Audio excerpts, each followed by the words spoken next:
Okay, everyone, to call the regular meeting of the Parks, Recreation, and Senior Services Advisory Board to order at 7:16. Today is December 3rd, 2020. Due to the virtual nature of the meeting, we do need a roll call for every vote. And for our first guest to work for our roll call, just state what city you're in currently for the meeting. I'll go across my screen as I see the voting members, starting with Mr. Rapinski. Present in Royal Oak. Commissioner Macy. Present in Royal Oak. Ms. Chow. Present, I'm in Detroit. Ms. Kinninger. Present in Royal Oak.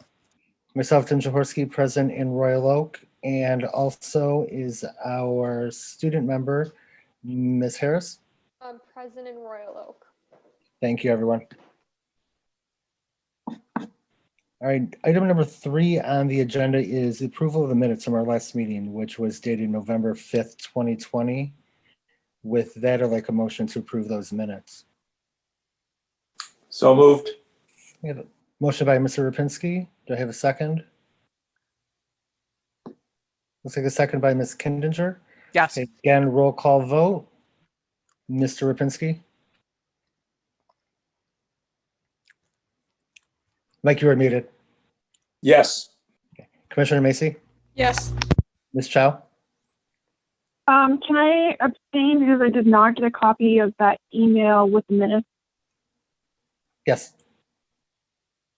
Ms. Kinninger? Yes. And myself, Mr. Jaworski, votes yes. That motion does carry. Moving on to item number 4, which is the City Commission comments. I'll turn this over to Commissioner Macy. Okay, so the last time we met, it was right before the City Commission met, I think, and we had sent them the Lawson and Franklin parks, which look fantastic, as I think we discussed. And so the City Commission approved those, so those will be coming through hopefully in this next spring. There was discussion about the tennis courts at that time because there had been some, on Facebook, people had commented about wanting to keep 2 as opposed to 1, and then also people called in to public comment with that same. So the good news is that the City Commission seems really on board with getting some more tennis courts in playable order around the city. So I think that's just something we should be considering as we look towards the budget for this next year, is something that I think they're committed to spending some money on this next year maybe from the general fund. As you may have seen, Commissioner Lavasser has stepped down. I guess he moved. So a couple of people have asked if we had any advance notice, and I didn't. So I found out at the same time everyone else did that night. And then the last thing I want to say is that, as you can tell from how long it took us to get started today, there are openings on this body as well as many others, both from people whose terms are ending at the end of this year, and just some openings that have come up through the course of things. So if you know anyone who's interested in getting involved in city government, please encourage them to apply for the boards. You can do that through the website. And I'm excited to talk about the CDBG today, and I'm glad that we have some people here who looks like they want to talk about some of the parks we've got going. That's all I got.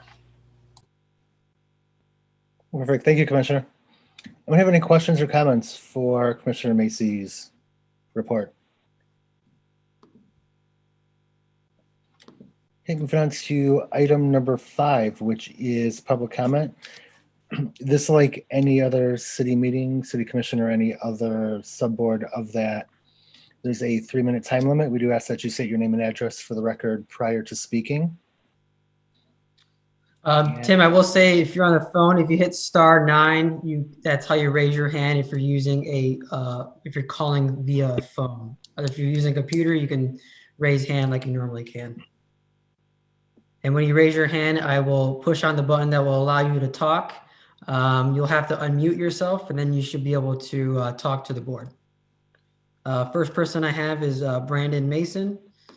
He's allowed to talk. If you can unmute. Good evening, everyone. Can everybody hear me okay? Yes, we can. We're good. Thank you. All right, great. So Brandon Mason, live in Woodland Avenue in Royal Oak, and First of all, I just want to say thank you to John and Commissioner Macy for getting the softball season in this year. I know it was a bit of a struggle, but we got it in. Very happy about that. And Commissioner Macy, I know you were an advocate of not blindly canceling the summer and fall sports season before we had a chance to play and kind of look at the stats. So thank you both for your efforts on that. I am curious about item 6B on the agenda as it relates to potential upgrades to Warden Park. So my team and I, we've played on Warden Park for the last 5 seasons, and definitely in need of some upgrades to the facilities there. Before that, we played at Liberty Park in Sterling Heights, and if anybody's been there, it's closed now, but immaculate fields, well-maintained. And if you go to other cities around here, Rochester, Birmingham, Troy, et cetera, very well-maintained fields. And, John and I have had a couple conversations over the last few seasons about the conditions of the fields at Warden. Great that we made the investment to put the lights in at fields 4 and 5 last season. That was a great step. Would love to see some improvements, to the dugouts, the fencing, overall, aesthetics of the field, et cetera. So I'm definitely an advocate of that. We'll support any measure to invest in those facilities, and I look forward to hear what the rest of the board has to say. So thank you for your time. Okay. Thank you, Mr. Mason. Is there any other public comments? Again, if you're on a computer or tablet, if you simply hit the raise hand button, we can acknowledge you that way. If you're on your phone, press *6. It'll also give us the same indication. *9. *9, I'm sorry. *6 will unmute you if you're muted. RJ, you are next allowed to talk. If you want to unmute yourself, please. Yes, hi, Ryan Johnson. Can you hear me? Yes, Yes. sir. Oh, fantastic. Okay, Ryan Johnson. I'm at 1103 Hoffman Avenue in Royal Oak. I want to echo a lot of the same comments that Mr. Mason made. I was wanted to chime in about the same thing. First of all, thank you for getting the season off. It was something that was really great, and all the efforts paid off, and it was a lot of fun. One of the things, and just to add on without repeating, fences, especially where it could be applicable, to even put them into the outfield to give us more of a traditional field setting, even if that meant raising the team fees. I think that the majority of the people that play in the league would support something like that. We definitely, I know, speaking from the same, I used to also play at Liberty Park and also up in the Troy City Leagues, and it just makes for a lot better playing experience. I know there are some limitations with green space and not, cutting off, its multi-use area, but where it could be applied, if, the outfield fencing and, things like that would be, it would be an added benefit now, being that the Royal Oak City League is one of the best. So that's it. And I appreciate all your hard work and efforts, and already looking forward to next spring. So thank you. Thank you, Mr. Johnson. Any other public comment from the attendees this evening?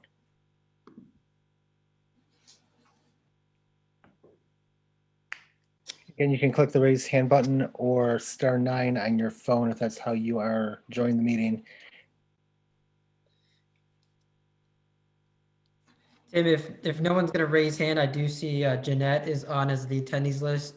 Jeanette had sent me an email earlier this week, and she was discussing adding an outdoor fitness equipment over at the senior center. So I did respond to her, and I said, that is something that's on my radar. I think it's on the radar of the board as well. But I did want to note that she did send me an email, and if she wasn't going to make it, to announce that on the public comment. Okay, thank you. All right, seeing no other raised hands. And did anyone hear last time from Janice whether or not she was having trouble talking? Janice is on right now. I don't have a raised hand. Oh, there she goes. I did at the last meeting. She was just observing. Okay. Well, it looks like she raised her hand now. Well, her hand is raised. Perfect. Janice, if you can unmute. please.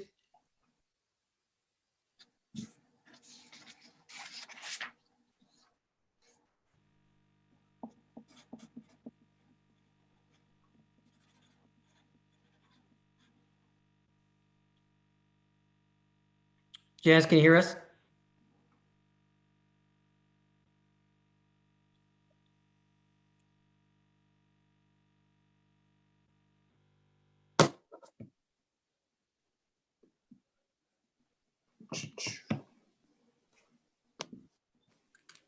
She might need to do something that maybe the *6. It looks like she's unmuted.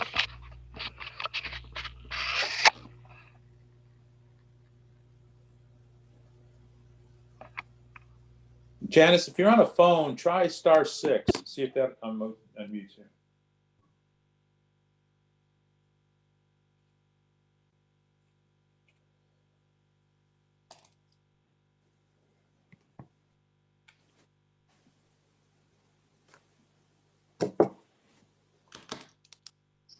I don't know, If there are Tim. no objections, perhaps we can continue with the agenda. We can go back to Janice, if she's still here.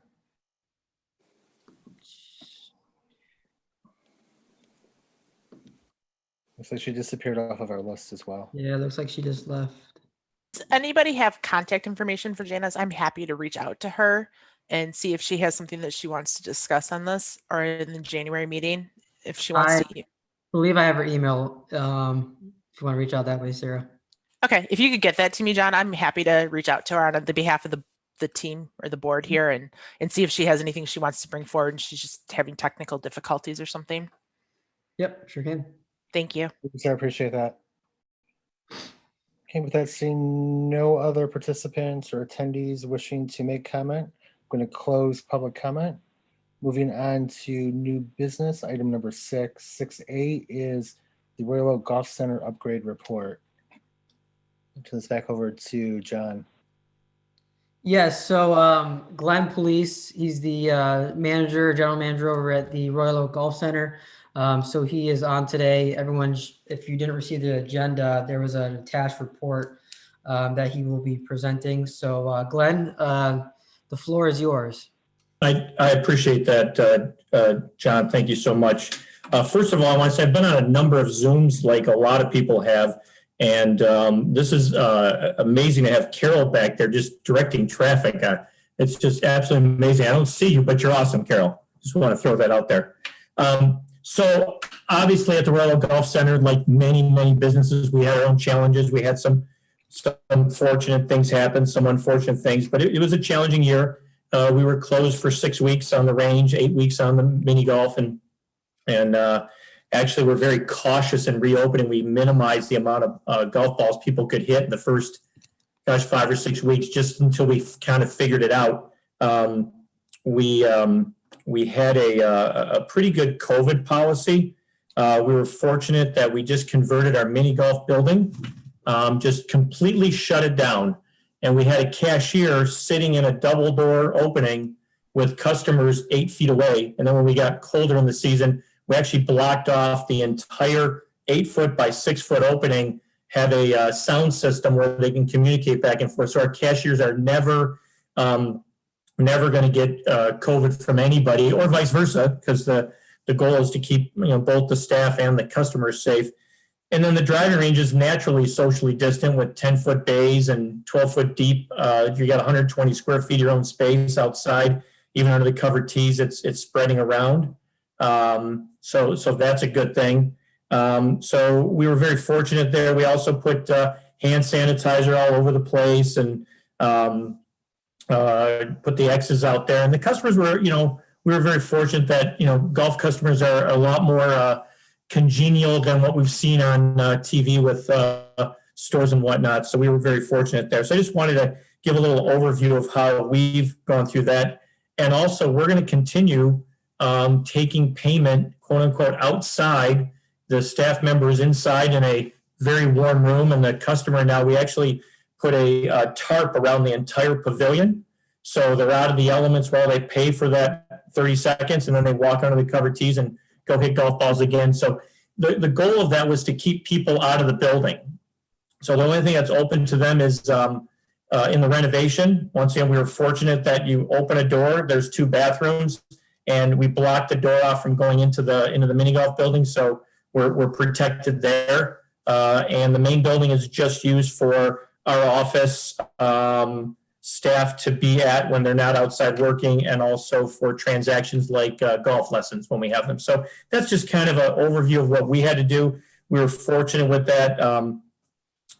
Also, we're talking about upgrades now. So we just wanted to share some things. Of course, we're going to be asking here for a small price increase. Haven't had one in 2 years, so we're going to be asking for that shortly. But we also feel like it's important to keep providing customer service and to keep making our business better. And I'll thank you for posting that letter, John, for those who may not have gotten it. I appreciate that. So some of the things that we have done is when we did our huge expansion back in 2016/17, we put on this beautiful extension, 33 covered and heated tees, redid the mini golf building, knocked down some really old structures that were not only an eyesore, but they weren't very amenable to serving our customers. But we never renovated the main building. So what we did this year was we tore off the old siding, put brand new siding on it, painted the exact same colors before, got rid of all the shrubbery out front that didn't look good. And starting on early next week, we're redoing the roof on our main building, so it'll look exactly like the new one. And then we'll put new gutters on there as well. So that's the main look and feel changes. We've done a lot of work on mini golf to keep making it look better. A lot of, get things not so overgrown out there.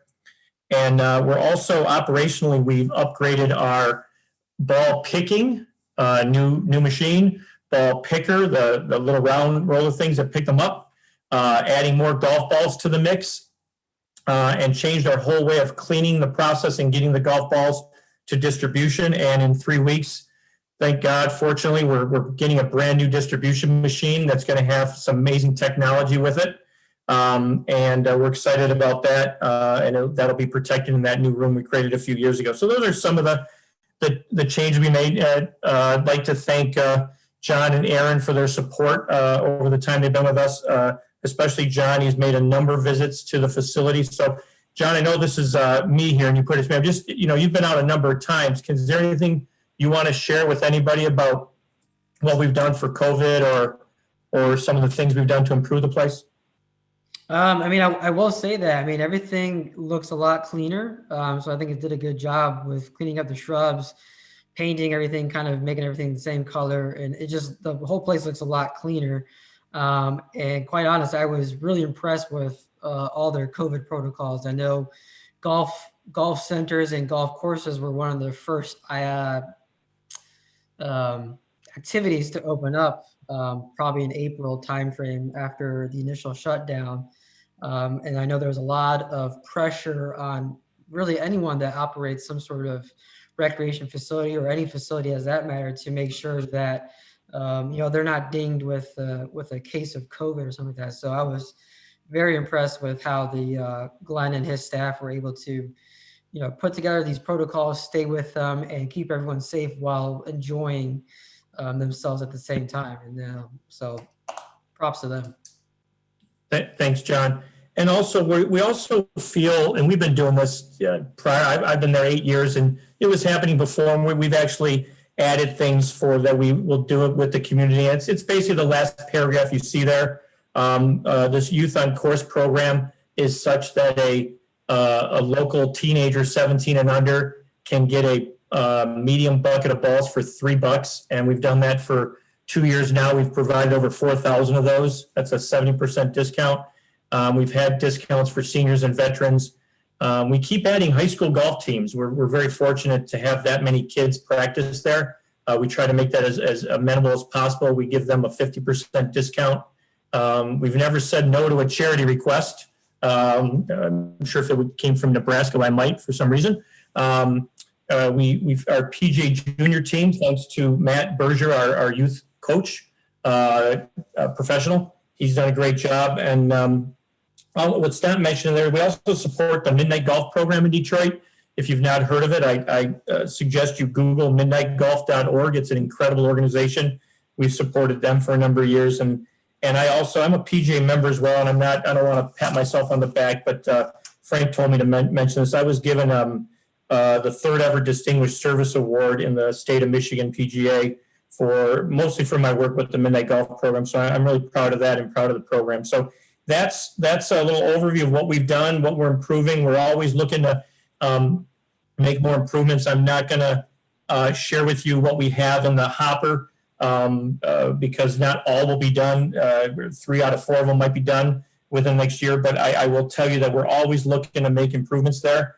And we think that we get rewarded with comments like John's and from our customers. And I think we have a couple of customers in the room today. So thank you guys and gals. And with that, we do have a request for a price increase, a little bit of an overview. We've always had, for some reason, we've been wanting to change this for a number of years. And now that we have our new distribution machine coming, we can do it a little easier.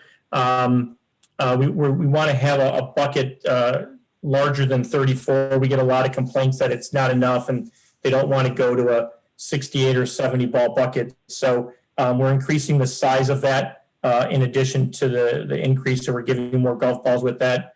And then just another $1 increase on the medium and large bucket, which still keeps us considerably lower than Carl's. And so our 21 pricing will be lower than Carl's 2020 pricing.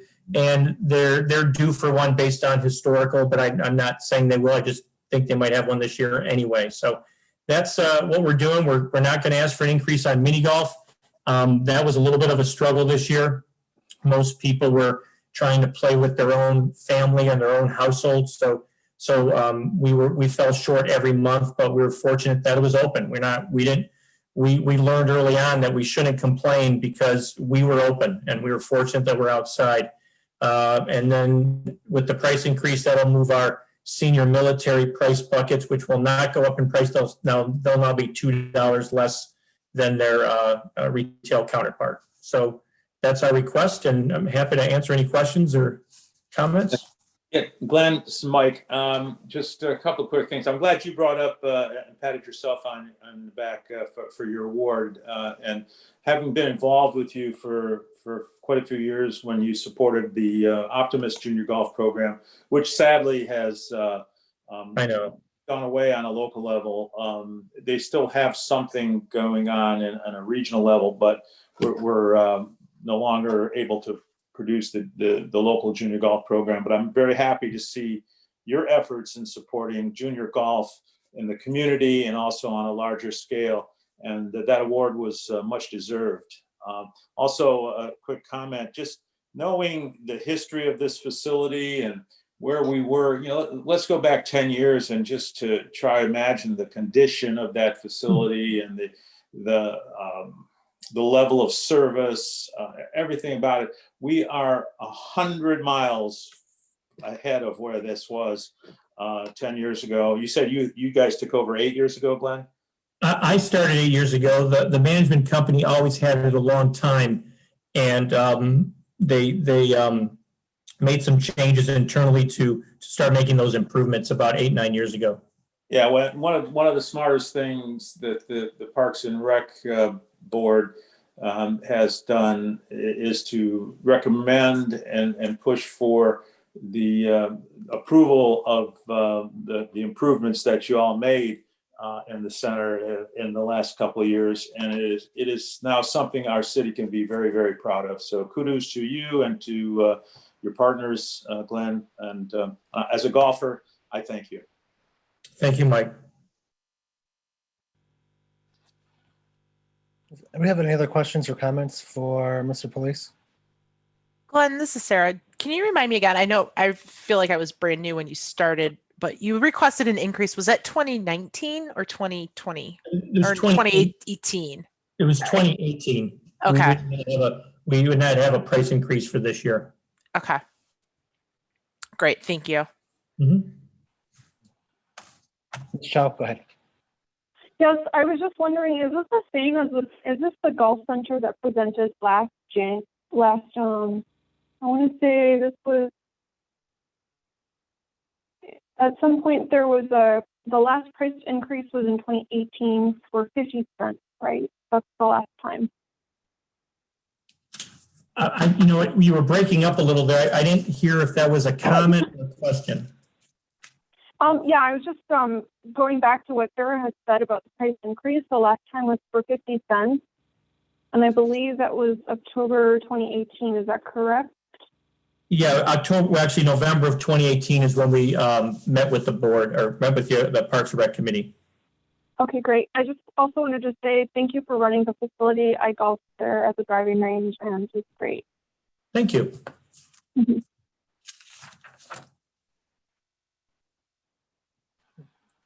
Any other questions for Mr. Police? All right, we'll need a recommendation in form of a motion to the city commission. I make a motion to recommend the price increase as outlined in the letter from Glenn. I don't feel like going over it. I have a motion by Second. Ms. Kinninger and a second, I'll Mr. second. Rapinski. Any comments or questions on that motion? Okay, seeing none, again with a roll call vote, starting with Mr. Rapinski. Yes. Commissioner Macy, Yes. Ms. Chow, Yes. Ms. Kinninger, Yes. and myself, Mr. Jaworski, vote yes. Motion does carry.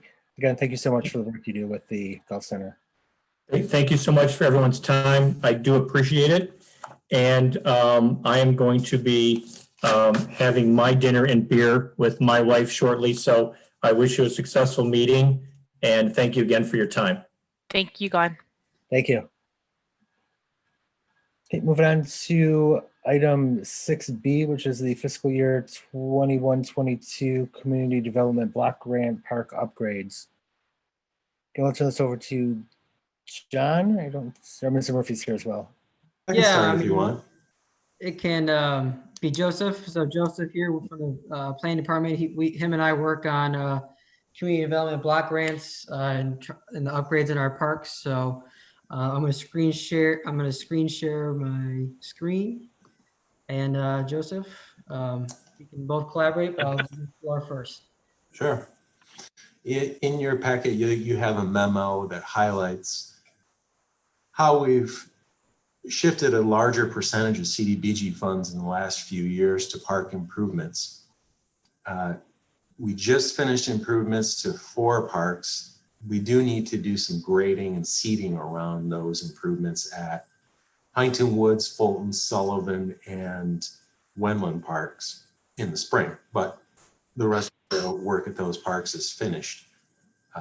As Commissioner Macy had noted, the City Commission approved the design for improvements at Franklin, Lawson Parks, and the nearby traffic diverters at their November the 9th meeting. We have a meeting next week with our engineering design consultant to obtain the final design drawings, put together a bid packet, release that bid packet in January so that we can have a contractor on board and starting work sometime in the early spring. There is a budget of this year of $1.1 million for those improvements. When we began the process and the board approached the board in December of last year, we did note that we wanted to try and accomplish all 3. We wanted the best design possible, and if that meant having to delay some of the improvements due to the cost and the current budget, I anticipate that we may need to end up doing that, but I hesitate to give a definitive answer on it because we haven't bid it out yet. But based on our price estimates, I think it's going to be above and beyond what we've set aside. We'll have to see if we can't come up with some extra money in this year's budget to accomplish it. If we can't, we'll delay one of those improvements, those park improvements, till into next fiscal year, which starts July 1st. Odds are, if a contractor is on board and starting in April, they're probably still going to be working come July 1st, so we can do a contract amendment and keep rolling forward. But This is the time of year where we always look forward to Joseph, I'm sorry. I'm trying to keep up. Are you talking about the Barton North Cody grant and waterworks is what we would have to potentially parlay with an amendment or something? I'm sorry. No, those are our projects that were completed 2 years ago. Okay. Got it. I was referring to Lawson Park, Franklin Park, and the nearby traffic diverters. Okay. I'm sorry. Thank you. Okay. I appreciate you keeping me You on stop track. me anytime and ask questions. It's quite all right. So John and I did go out and look at several different parks for potential improvements for next fiscal year. Again, that starts July 1st. So we're looking already at budgets for next fiscal year. We went out and we looked at the condition and we conceptualized. We'll go over those concepts. We conceptualized some improvements at Clausen Park, Hudson Park, Lockman, and Warden. And we're looking for some input from the board on those concepts that we have in mind to get your opinion, your input as to the type of improvements you would or wouldn't want to see in the park. Last year, we solicited comments from the neighborhood surrounding Franklin and Lawson parks because they were complete overhauls of the parks. The concepts that we will review here are not complete overhauls of these parks. So we're not going to solicit the input from the neighborhood directly. However, we do want to approach the board to see if your mindset is the same around the concepts that we have. And if not, to give us some direction. We'll have those in our back pocket for future park projects. If we funded all 4 of these, it would be a tremendous amount of money. So what we're looking for today from you, and if you need to carry forward into next month's meeting, that's perfectly acceptable as well. But we're looking for confirmation, conversation about the concepts we have in mind so that we can have a list of parks to draw from in the future for improvements with CDBG funds. And John is able to control the screen to illustrate which parks they are. We did take some photographs. I think that'll be helpful in our conversation, along with some comments about what we believe could be improvements to these parks. And I think that will get the ball rolling on conversation with board members. The first park I have up, Joseph, is Clausen Park and the board members. The first image that you see on the screen is Google Earth or aerial shot of it. So some of the items discussed is remove the baseball field and then relocate it, potentially with the new design that you see in the yellow lines. The playground equipment actually was updated probably about 3 years ago.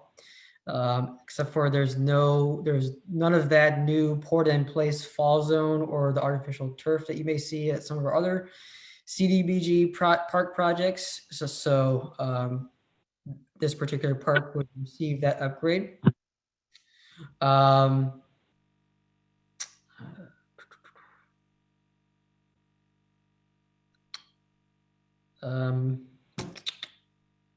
Install, the bike racks and benches, do some tree plantings, and just do some generic site restoration. The next couple of slides are going to be pictures of the park. So just give me some time while the images load, and let me zoom out here. Joseph, this is why we're looking for these pictures. When do they reassess the CDBG eligibility? That does happen periodically. It did happen to us last fall. Okay. I don't anticipate that happening this go round, but okay. No, it's typically been happening on a 3-year cycle. 3-year cycle. Okay. So thank you. This is the current condition of the ball field. As most of you can see, not really a ball field. It's just kind of overgrown with some grass. So the idea would be to reorient this and then, kind of make it into a baseball field again. Is this used in leagues, John, currently? This is not. Nope. Okay. At the current condition, It's not It's a available? practice. It's a practice field. My kids have practiced there. Okay. I mean, obviously not in this exact condition, although this looks like, post-pandemic when nobody was there this last year. Thank you. Clawson is one of these little parks that's tucked in south of 13, west of Crooks. And, if you don't go back into the neighborhood there, you never know the park was there. But if you talk to people in that neighborhood and others that use it, it is a very popular park. And I think any investment we can make there is worthwhile. And it's a unique setting because it's against the railroad. It buffers that neighborhood from the railroad. While it may not stop all the sound, it's a good physical barrier between the two. And any kind of improvement that we could do would certainly help that neighborhood. This is the image of the play structure. It's in really good shape. Like I said, it's 3 years old, but it doesn't have the current up-to-date fall zone. So this would receive the port in place fall zone upgrade, and then we would actually upgrade the swing sets as well.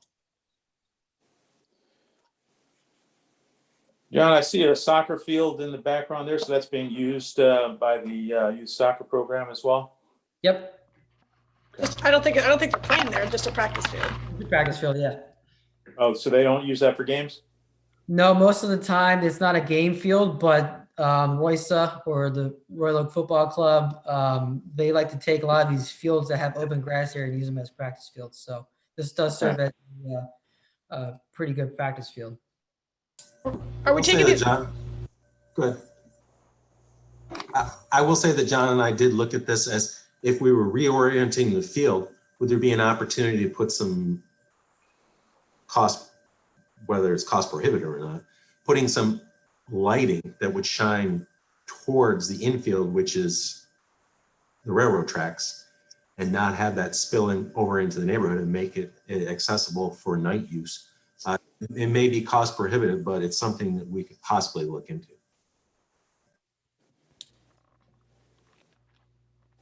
Tim, are we taking these one at a time? Like, should I make all my comments on Clawson now? Yeah, I'm gonna once I finish the pictures of Clawson Park, then we'll stop, and then if anyone has comments about Clawson Park, you can make your comments on Clawson Park, and then when we're done, we can move on to. We have four parks to look at. Okay. I'm trying to go slow so I don't give everyone a headache here. So, all right. Just more images of the play structure. As you can see, it's in good shape. Okay, and that's it. So, comments on Clawson Park. John, can you go back to the aerial photographs of that park? Yep. Joseph, when just roughly, like, what are we thinking what do you anticipate or for forecast the amount that we will have to play with? And then I guess just trying to ballpark, like what would fall zone and reorientating a ball field cost? I think that the I think that the overall budget that we will receive from the federal government is generally been consistent in the last several years, around $1.1 million. Okay. And we've got some program income that we take in as well. Depending on how ultimately the city commission prioritizes all of the funds to all the potential activities, there's probably somewhere in the neighborhood of, I'm going to say a rough guess of $500,000 to $700,000 potentially to do park improvements for this coming year. Okay. Whether we have to use those funds in order to accomplish the improvements at Lawson Park, the parks that we already have in the hopper for this year's design. Once those bids come back, we may say these prices are high. We haven't set aside enough money. We really need to set aside more money next year. Then what we're talking about now would get postponed to the fall. Okay. So for many years, we spread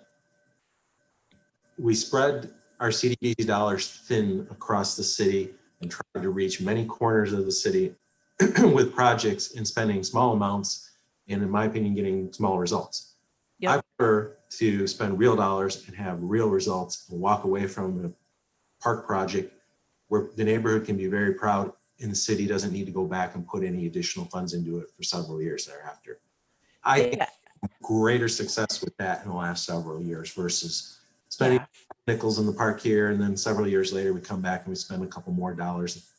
It's better to walk away, in my opinion, from the park where the neighborhood can have tremendous amount of pride and use of their park. Agreed.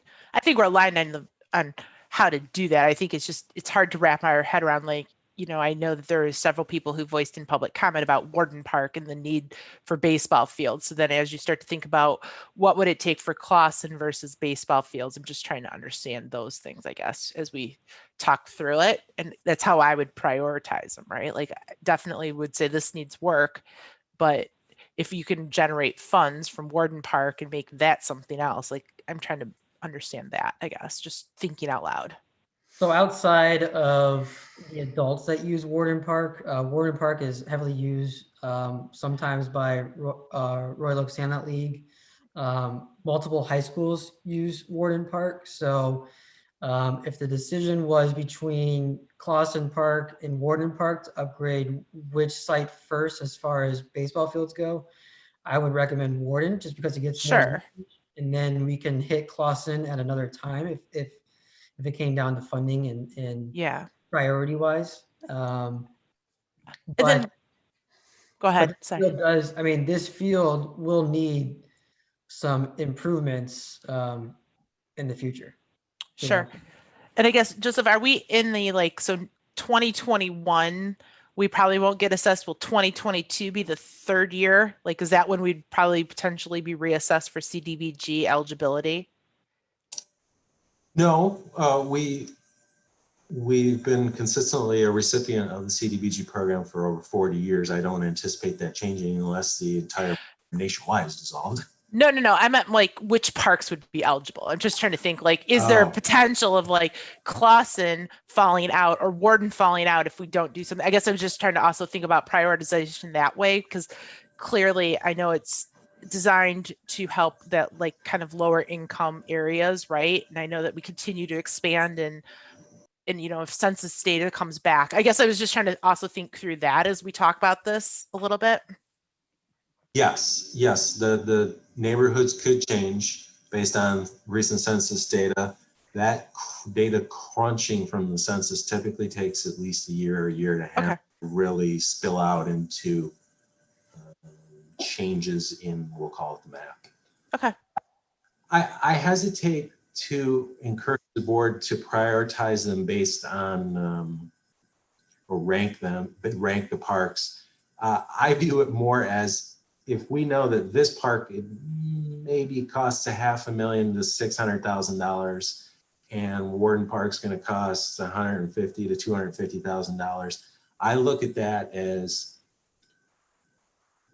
how do I, if I have certain dollar amounts to fill the budget, that's where I go to park projects and figure out, I can't possibly afford to do that park project, but this one I could because it's a little less.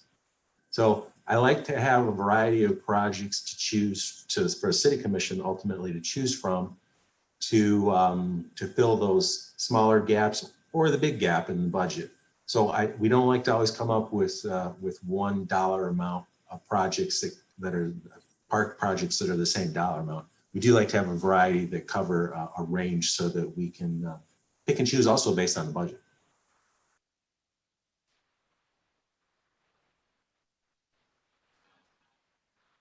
I have a question for Joe or John. If we reorientate that baseball field, it looks like it would completely get rid of the practice soccer field. Is that correct, or am I looking at that not? You can essentially orient it, because ideally there's not going to be any sort of fence lines, let's say, past where the infield arch line is. So even though there's those imaginary foul lines there, I mean, you would still have a lot of that open grass areas. So you would still have a huge or a large open field to play with. Yeah, I mean, I do think that baseball field in that corner right there next to the sidewalk is in a very strange place, but yeah.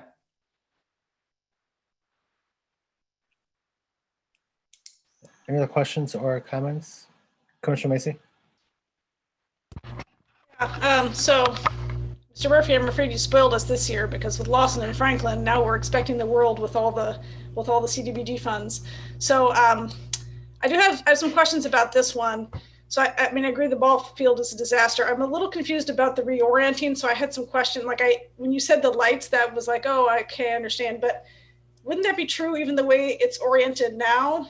And the reason I'm wondering about it is because it seems like because of the shape of this park, we're going to be using it, kind of using it up with this ballpark if we reorient it, whereas now it's kind of nicely slid into the corner.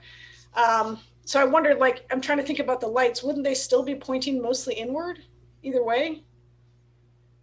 So lights right now, they make these LED lights that essentially can be pointed in any direction to prevent any sort of haze.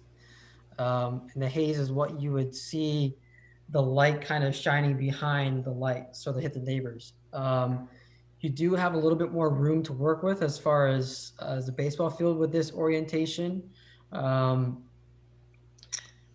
think you have a little bit more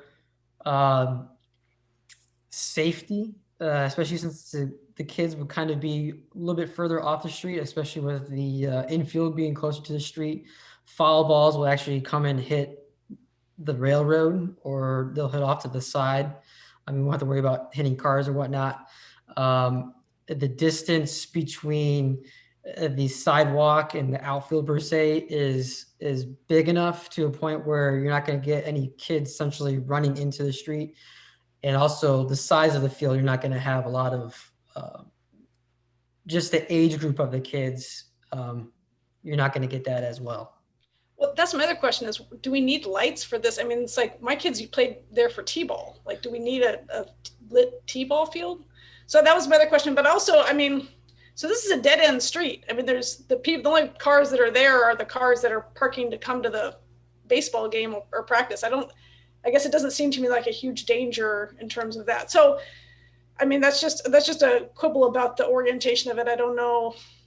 It just feels like if we do that, then the corner that we're moving away from, which also the kind of the backstop and the benches looked new to me. I don't remember those, and they looked okay. But maybe they're old and I'm not sure. The benches were a Boy Scout project. Okay. So I don't know. It seems like the orientation is okay. And if we have this little space, I mean, I wondered if you do reorient it and have that be an open space, like, should we put a small shelter there, or should we put like some senior exercise equipment, or should we try to nestle something in that corner, because it feels like we're wasting that space otherwise. And then my other concern about reorienting it is that even though it's not a full soccer field, it is a practice soccer field, and I think this would knock that out, because there wouldn't be any of that outfield space for that. And then the other comment that I had was just, as you pointed out, this is right by the trains. And so like when the trains come by, the kids are like, oh my God, it's a train. I mean, the little kids. So I had always thought it would be really cool if we had like one of those little like plate structured train sets right next to it. So just a thought, I know it doesn't look like we're adding any play equipment, but if we were to do something like that, this is the park where kids geek out about trains. So it might be a good place to have a little train set. And that's all I got.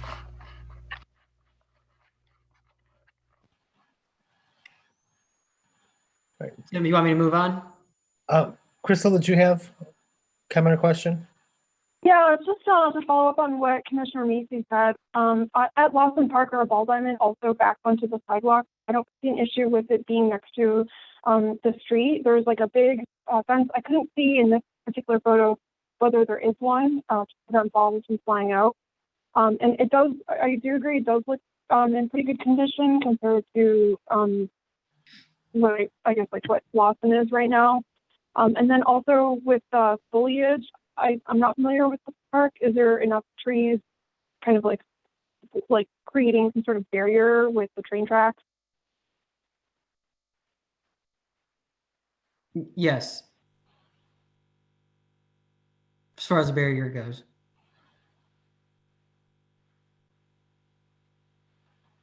I agree. It doesn't look like it in this picture, but there is enough. Okay.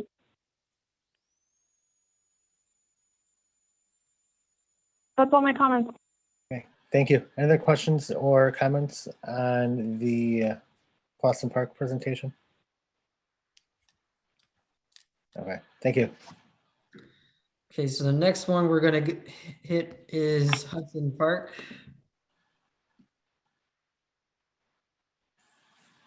If anyone gets motion sickness, just can let you know when to open your eyes. All right.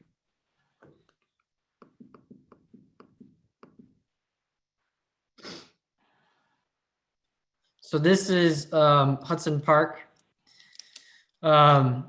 The play equipment we would get updated, potentially a spot for a new park shelter. There is a great amount of open space. Soccer actually currently uses it right now for practices, so we would retain that open space. And then for those of you who are not really familiar with this park, there happens to be an actual backstop just in the middle of the park. So we would remove that backstop there and just retain the open space, and install a 2 to 5 year old play equipment or 5 to 12 play equipment with the typical poured in place rubber. And then install the park picnic tables and grills, and bike racks and site restoration, all that good stuff. And then let me just bring you to some pictures.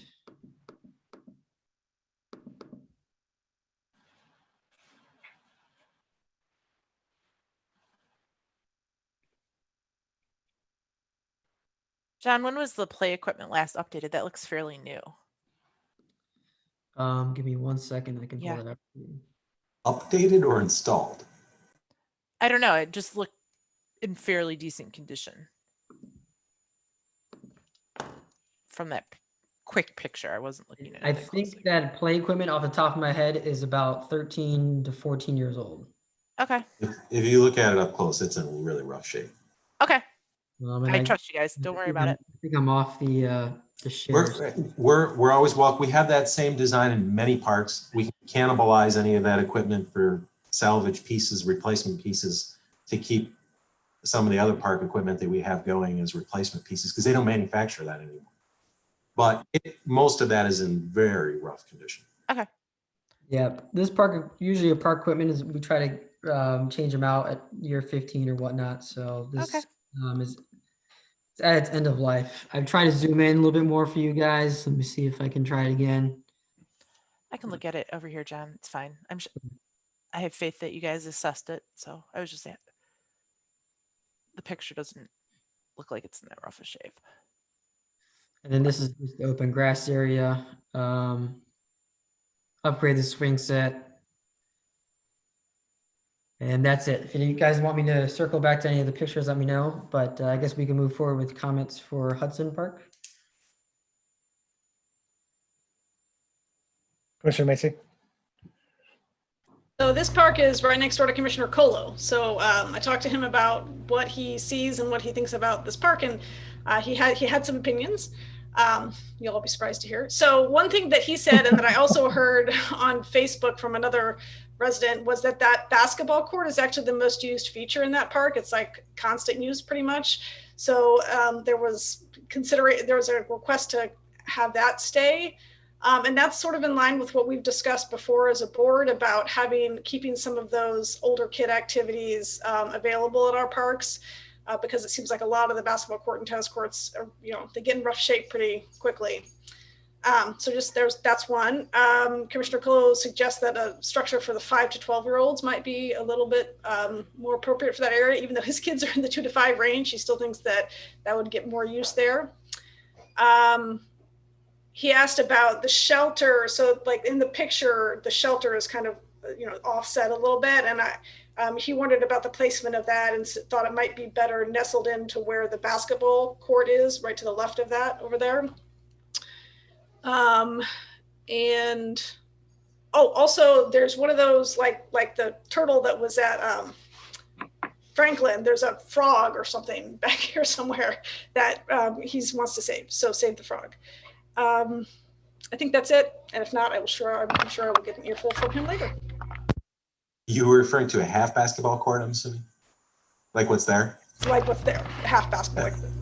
No problem. Joseph, correct me if I'm wrong, but does that park shelter that's there have a concrete pad, a slab? Is it got a foundation? There's no There's no park shelter there now that would be in the Okay. proposed. Well, I thought somebody said something about moving something. They were talking about the basketball court, I think, Mike. The half basketball court is what they were talking about removing, or a Okay. backstop. I did talk about moving it, but I meant moving it from the proposed location to a different proposed location. Oh, okay. All right. Can you highlight where you think you might want that? If John brings up the aerial photograph, I'm having a difficult time visualizing it based on you had talked about placing it in between. So yeah, to the left of the basketball court. right here. That little, no, yeah, there. That green space next to the basketball court. Yes, no. Yeah. You looking for a particular size, something that's more modest? I think modest is, I mean, this is a pretty small park, and it's not like it's maybe going to be a huge draw for large parties, but especially if we keep the basketball court there, it'd be nice to have somewhere for people to sit and hang out. And I mean, it's a nice little neighborhood park, kind of nestled in there. Where do people park? In front of Commissioner Colo's house. In Commissioner Colo's driveway? I mean, on the street. That's the answer, Mike. There's no parking. If I recall, when we were discussing the last CBDG money from the improvements we did this year, I think this whole neighborhood was very involved with the discussion with those other parks, which are real nearby. And I think that this park is worth looking at and making it look like the other two, its neighboring parks. As we've discussed many times, I think, in this committee and elsewhere throughout the city, that the improvements in the south end of the city, I think, were lacking for a while. And I think this is our opportunity where we could really improve all three of those parks that are basically neighboring each other to make a really great area. Yes, and that would also follow suit with improvements that we made in 2017 to Dondero Park, and this year to Wendland Park and the Huntington Woods Park. Everything's south of Lincoln. We've done a lot of improvements, and this would be the last component.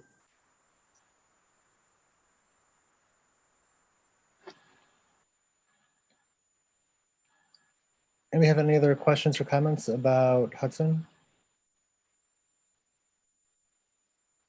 Perfect. Okay, moving on.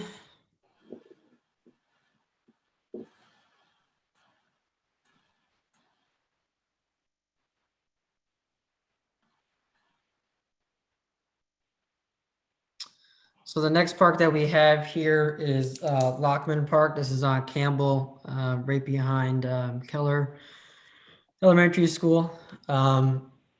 So the upgrades for this park would be to essentially reorient the tennis courts and potentially do kind of something similar to what we're doing at Lawson Park with the Verisoft courts, make it a tennis court and a basketball court, potentially add some fitness equipment, some new nature inspired play equipment. And I will bring up some ideas that I have had.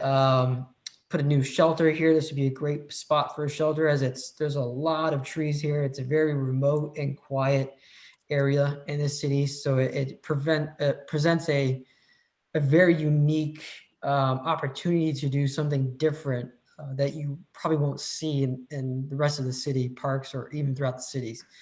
Trying to think, I make sure I covered everything that we could potentially put in here.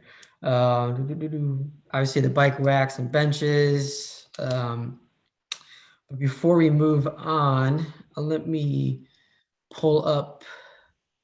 One thing, John, that you need to do this park is probably remove, as much as I hate it, the poop, the trash cans for the dog. This used to be an off-leash. I mean, people use this as an off-leash dog park. So I think I'm guilty of using it as well, but I'm just throwing out there that, like, people need to wrap their head around. We have a dog park here. I've seen a lot of discussion around having free dog parks and all the places that people are currently using these other 4 parks that were previously designated. I think we need to, that would be one thing we could do immediately without doing anything with the CDBG, is really get this around that this is not a dog park, because a lot of dogs here off leash. Okay. Let me try this real quick. Yep. Can you guys see this? Oh, cool. So my idea, and there's nothing set in stone, but this is just a concept that can kind of help conceptualize my idea.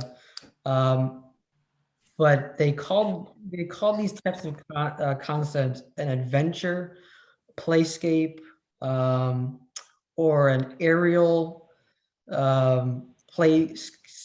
So some of them are really extreme. There's one in West Bloomfield. It's called Tree Runner or something like that. And I mean that you have to essentially have supervision. You have to have a harness on you. There's staff there that supervises and helps you along. So this would be kind of something along those types of lines, but kind of scale it down to where you don't have to have staff there throughout the day and throughout the week to make sure everyone's supervised. It's a safe area, but people can use it, and it's kind of like a little treehouse type atmosphere. And I'll just kind of scroll through some pictures here that I think will look good for everyone. So you can see the type of style that, I think I'm looking at or looking for to this. And you can pretty much nestle any of this throughout the trees that are there, potentially wrap this walking bridge around a current tree, stuff like that. So this is just some conceptual ideas. Have a little rock climbing wall. This is actually pretty cool. This is a little swing. Like I said, nothing set in stone, but a little handicap ADA accessible swing, which is pretty cool. And then here's just another concept. Now, like I said, this is one of the extreme ones. You can see there's a zip line through here. Obviously, we won't have any of that to this large extent because you do need supervision of this and whatnot. But Sullivan Park has a mini zip line, so maybe incorporate something along the lines of that. So that's kind of the idea as far as the playground goes for this park. And I will go ahead and proceed with the images of this park. That would obviously be removed and replaced. Don hit on it really well. This is a unique setting. It would be a shame to just put generic equipment in there if we can do something better that would fit in more appropriately. Do we know if any commissioners live on this park? Me, this is the park closest to me. This is the behind my kid's school. Okay. I'm so excited. So you can see, just the large amount of trees and the tree canopy in this park, and it's just, to hopefully get something that we can put in this park to mirror or mimic those images. Would be pretty cool. Hey, real quick, John, while you're on that picture of the basketball court, can you go back up to it? Yep. This is used a lot, I will say. It is used a lot. And something that was said on Facebook and is 100% true is it would be great if something connected like this, the path goes there and then it's a dead end. So if you want to get through, like if you're on a run or a walk through the park, you can't, there's no path that connects this spot to the street beyond Bel Air, I think. So I don't know. I mean, I know it seems like a lot of the design that Joseph's been coming back with have had these, these paths connecting all the elements. So I assume that would be the case, but I just wanted to make a point that would be super useful in this park. And someone mentioned that online. Yeah, it's weird. It ends at the tennis court and then there's like nothing. And then it picks back up at the basketball court and runs through the play structure around. It is weird. So this basketball court, they actually have courts these Verisoft courts that are tennis and basketball, or really you can make them whatever you want. But the idea would maybe be to upgrade this basketball court to those Verisoft courts. Funding provided.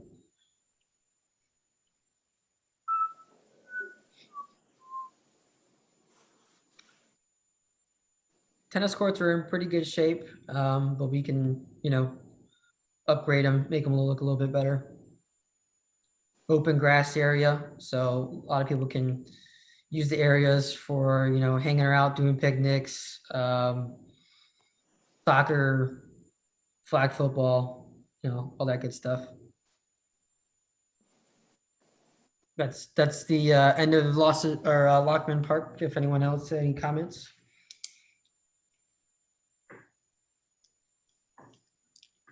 Commissioner Macy, go ahead. So like I said, and this was in the chat too, it looks amazing. I'm so excited. Like, I hope you're not getting my hopes up about this thing, because I'm going to be thinking about this every day until it appears. So I really think it looks great. I think, like I said about that path through the park, the same person also mentioned online, and I think this picture is actually a good one to, well, not really. But so this Keller has expanded their parking lot.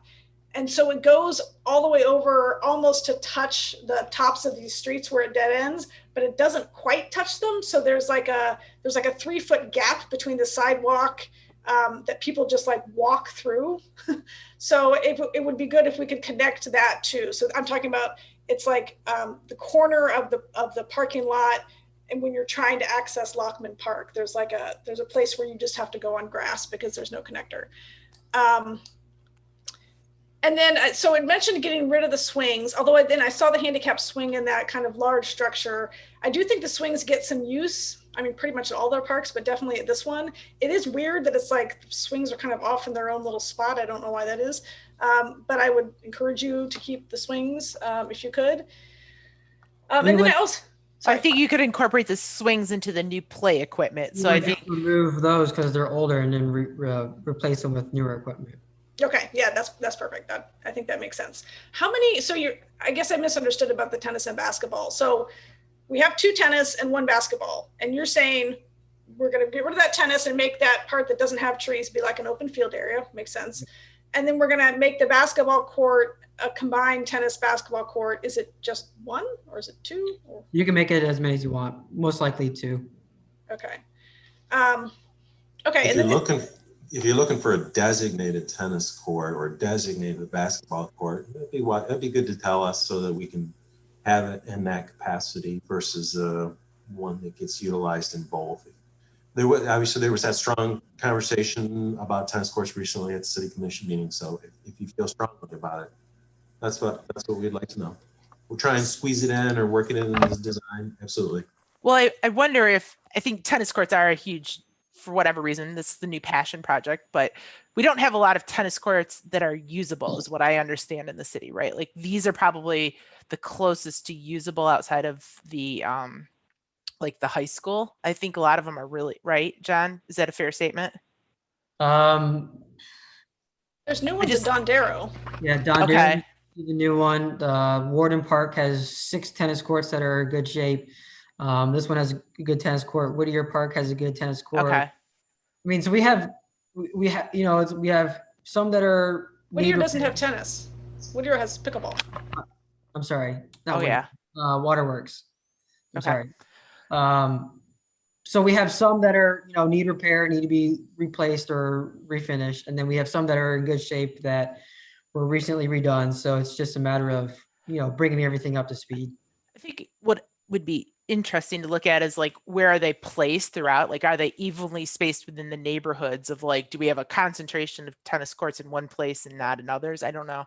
Just something to think about to make sure that people can spread out and use them. What I will say is something about these VersaSoft courts is they're very flexible. So, if tennis is hot, and basketball is not, then you can kind of convert the basketball into a tennis court. If tennis dies down and basketball becomes hot, you can make the tennis court into a basketball court. So they're very, multifunctional things. But is that like, you can do that at the beginning of the season, or how does that work? Like if we figured that out in the middle, like that's something that the parks team can just go out and do at one day, or how does that work, John? I guess these Versa courts, they have like housing units. So for instance, if you were to want to incorporate a tennis court into a basketball court, they would have holes where you can put posts in on the actual basketball court, but then they're just covered. Okay. So then if you wanted to convert that basketball court into a tennis court, you obviously would just uncover those holes, put your tennis court poles and nets in, and then you're pretty much good to go. So Okay. it's something that staff can do. It's really no different than our staff going out there and putting the tennis nets up at a. Okay. But it's just something that it's not like it's something that needs to be call the city, have them do, or we need to bring it to your attention. Right. Okay. Just trying to understand how it works. Don, Crystal had texted in the chat, and I don't know if she's not able to get on voice right now, but I wanted to know what's going on the south end of the park. And I'm kind of curious too, where that little circle turnaround is. And, we've got that space. Are we doing anything with that? What's current usage on that? This area right here? Other way, John, down where the South cul-de-sac end. is, the circular I drive see. is. There's houses that go right up to that, Mike.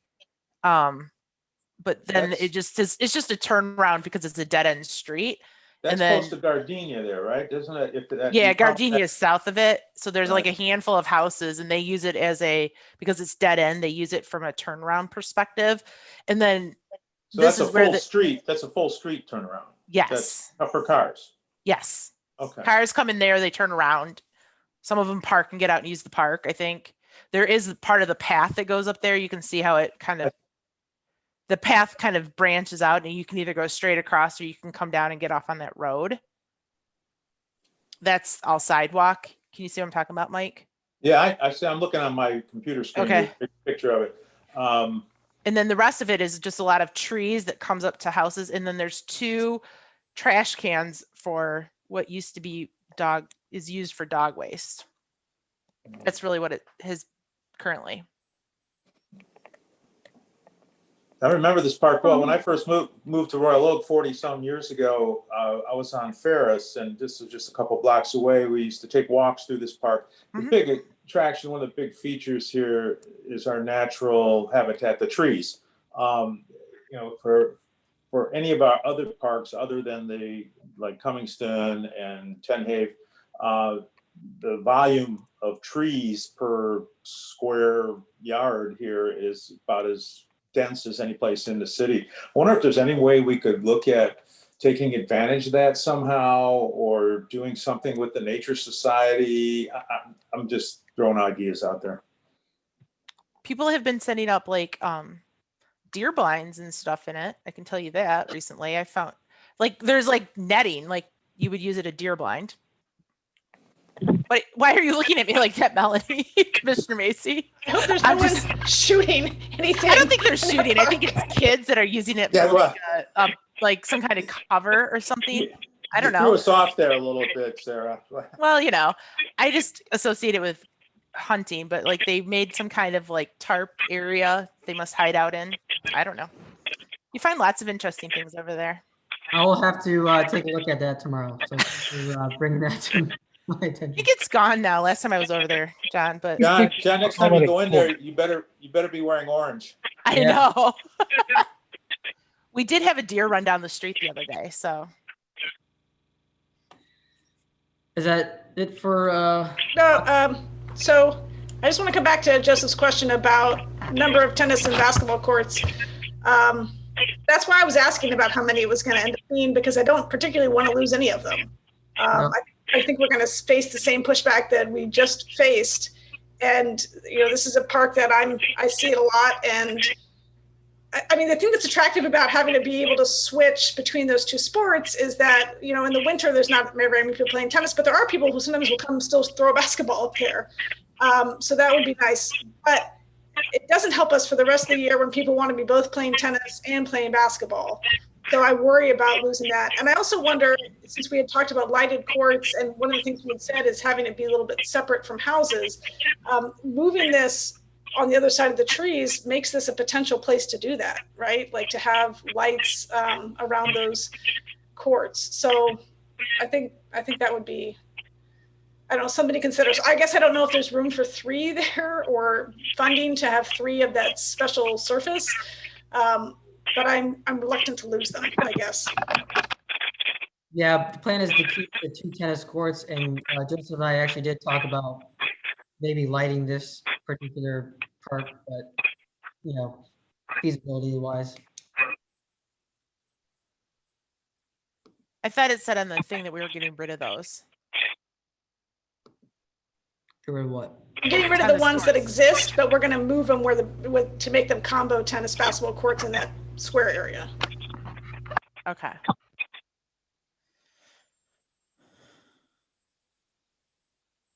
Ms. Chomp, do you have?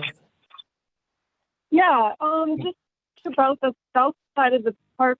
I've gone through and I've never really understood. It didn't really make sense to me. I've always gone as a pedestrian, but I guess it didn't clue when I looked at the photos that was actually a driveway down there. But there was like posts, Commissioner Macy for those like dog posts, and I didn't really understand that. I don't know if anything's going to be done to address that area, but it does look dated down there. And the walkway, I've never actually walked because I've always walked north to south or south to north through the park. But I love Mike's idea about something to do with the Nature Society. If even there were plaques that were educational about the types of growth that is occurring in this nature park, or like the 6 trees that are growing in that along the path, that might, I guess, give it some sense as people walk through and see that. And like even in the fall, like when you walk through, like last time I walked through, it was covered in leaves. I don't know if people cut from Derby to the other side. Where is it, Vermont? I usually walk north to south. But just down there, I was curious if anything was being done to redo that area besides tree plantings and restoration of the gradient grass. I don't think you'd want to get rid of the road. That wouldn't be up to us, would it? Right, Joseph? That would be the planning team, right? Like that's an actual road, not just someone's driveway, right? Yeah, there's like a fountain there or some, I don't know what it is, but I feel like there is a fountain at the other end by the sidewalk, and then there's a couple of posts, and then I think there's a picnic table in the middle of that, and that's about all that's on that south end of that. There is a fountain in the middle, like right in the middle where that like right kind of where the cut through. Yeah, the middle is where the sidewalk is. There is a fountain there. Okay. But not where the road is. Okay. Yeah. I guess I meant that area with like the posts and the fountain was what I was thinking. Yeah. Gotcha. Any other questions or comments on Lockman Park? Excellent. Okay, moving on to the last but not least, Warden Park. All baseball, all the time, right, John? Let's just say it out loud. And softball, and soccer.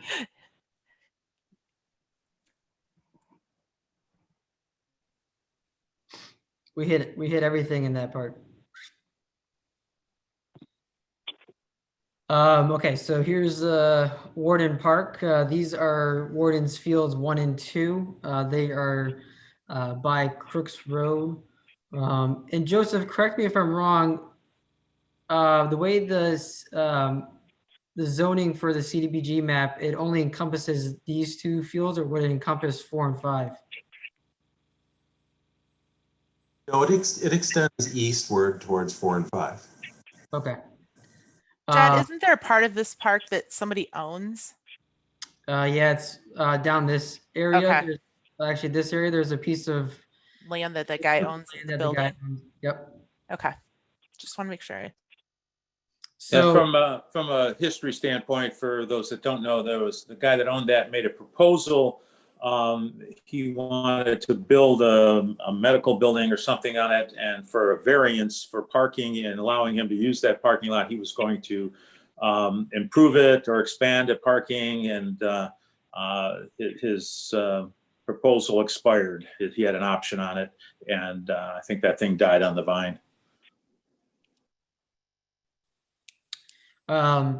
So these fields, even 4 and 5, are in dire need of refilling clay infield.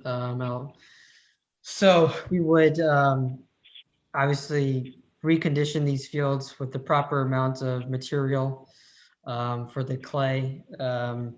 Whether or not we use this they call this like clay dust.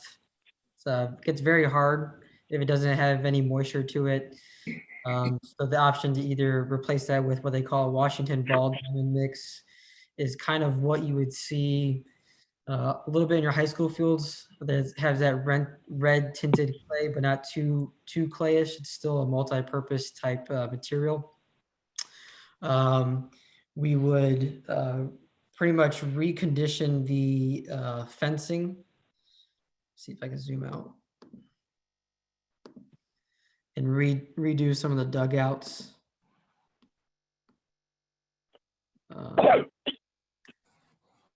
Where am I at here? What's happened to my pictures? There we go. So the fencing itself is not in terrible shape, but it could, some parts of it could use some upgrades. So you might as well just upgrade the whole fencing portion of it. You can see kind of in this picture right here how low the levels of clay is for the field. So it probably needs anywhere between 4 to 5 inches throughout the whole field. Also, by adding clay, it will help with the drainage, because after a while, if you start dragging a field in a particular direction, you start creating what they call these little holes or patterns in fields. And so they just creates divots essentially. Clean up the fence lines, the grass areas. You can kind of see in this image to the right, there's actually a dugout, 2 dugouts kind of sticking out. So, removing those fences or just finding a way to make those dugouts seem less like a jail cell than what they currently are. And then also you can kind of see right here, soccer uses these fields in the outfield during the off season as well. We would upgrade the bleachers. And here's a good picture of these bleachers. So we would upgrade these dugouts. We would put in some new bleachers, put a concrete pad on. That's something that I'm trying to reincorporate into most of our parks, is put some concrete padding on top for the bleacher for the benches to sit on. Get rid of the fencing, so remove the gel-like feature. And I will scroll up a little bit because another thing in the same idea of lights. If we were to essentially find a way to light these fields, we would have 4 heavily used lighted fields, and the possibilities are pretty much endless. High school games could go longer into the season. Adults, we could have more adult teams. We can have more usage. Soccer can play in longer with lights. And like I said, lights these days can be pointed in a direction where there is a limited amount of haze behind. So these houses that sit right here, if we were to essentially have lights towards them, we can point the lights so that they don't get any sort of haze by the housing. I do know that there was a comment from public comment regarding putting up fencing at these fields. I'm hesitant to put fencing up just because you do have the possibility of eliminating soccer space and whatnot. So we can always take a look and see if we were to put fencing at this particular point, what does that do for our soccer fields that the Royal Oak Football Club currently uses? They currently have, if you look kind of towards this area, in this area right here, they set up, I think, maybe 12 little small soccer fields. And then they also have a large one in this area. And then also by fields 4 and 5, they have a large soccer field out in those outfields as well. So this park is heavily used. John, how much do the high schools use these fields? Is it? So Softball teams for the Royal Oak High School, Shrine, Roper, St. Mary's, Our Lady Queen of Martyr. I mean, there's a whole bunch of them, and even travel teams use these fields whenever the adult season is not going on. But they use fields 1 and 2. The Royal Oak High School and Roper, and sometimes Shrine uses field 4 for a 60-90 field, and field 5 as well. So I mean, these fields, if the adults are not on them, we got either some sort of travel team on them.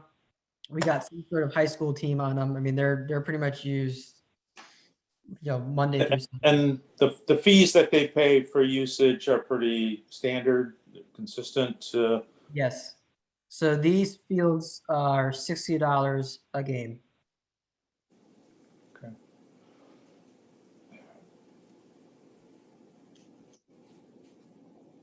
For the amount of use that they do, and I, noticed over the years and driving, I've actually stopped and watched some of the games. Is there any room to increase those fees to the schools for the amount that they use it, and then, I don't know, put some of that money back into the fields? I think if we were to upgrade these fields, I would increase the rate. One thing I would like to add to, if it can be done, field 5, if we can just, part of the upgrade would be to increase that field size and just add another 60-90 field to our arsenal.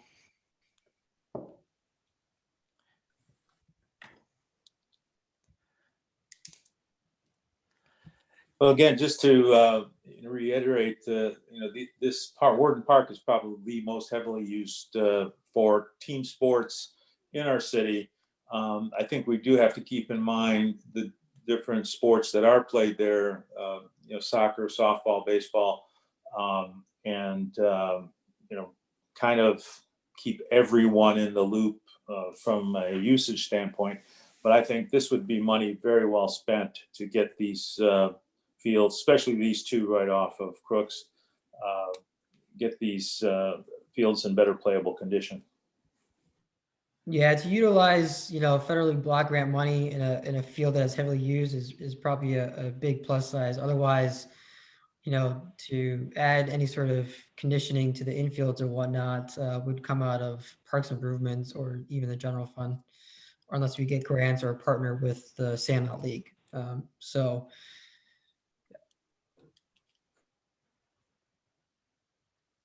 Commissioner Macy, I know you had your hand up first, and then I have a question for Joseph. Go ahead. Okay, so I was just going to say, I'm pretty sure, and the reason I know this is because I had another commissioner bending my ear about this park, Commissioner Dubak, that the public comment talk about the fences was actually about 4 and 5. So they want those to be fenced, because when I was talking to Commissioner Dubak, I had the same reaction, like, well, you can't fence those because they're in the middle of the soccer area as well. But 4 and 5, I think, are separate enough and already have lights. So wouldn't those be able to be fenced without interfering with the soccer fields that are in the middle? I'm going to pull up a Google Earth image if I can real quick. Oh, no, I can't because I'm not on a Chrome browser. Let me see if I can pull up a maps image. While you're pulling that up, John, I have a question for Joseph. Joseph, is that any stipulations if we use CDBG money to upgrade something and then we increase fees? Is that any kind of issue? I guess. There are allowable fee amounts, fee structures, so long as they go back into the program itself. Obviously, if it were generating a tremendous amount of money for us, that would be subject to some different federal regulations, but something of this scale and that dollar amount, I could research it further, but initially I hesitate to feel as though it's a concern, especially if those dollars are just being put back into to the improvement. No, it's good. I just want to make sure that we're thinking through that before we make those. Do you have any idea on the general dollar amount that we take in based on fee structure? That question to me? I have no idea. Yeah, You're so the money man in this one, yes. Right. Like you charge them, you collect it. yeah, so like I said, we get $60 per game on these fields. We probably bring in maybe if just field rentals, we probably bring in anywhere between $3,000 to $5,000 on these fields a season. For the adults, obviously we bring in a little bit more because our team fees are $600, and we usually have about 100 teams throughout the season. We have about roughly 65 to 70 teams in the spring and summer, and then additional 38 teams in the fall. So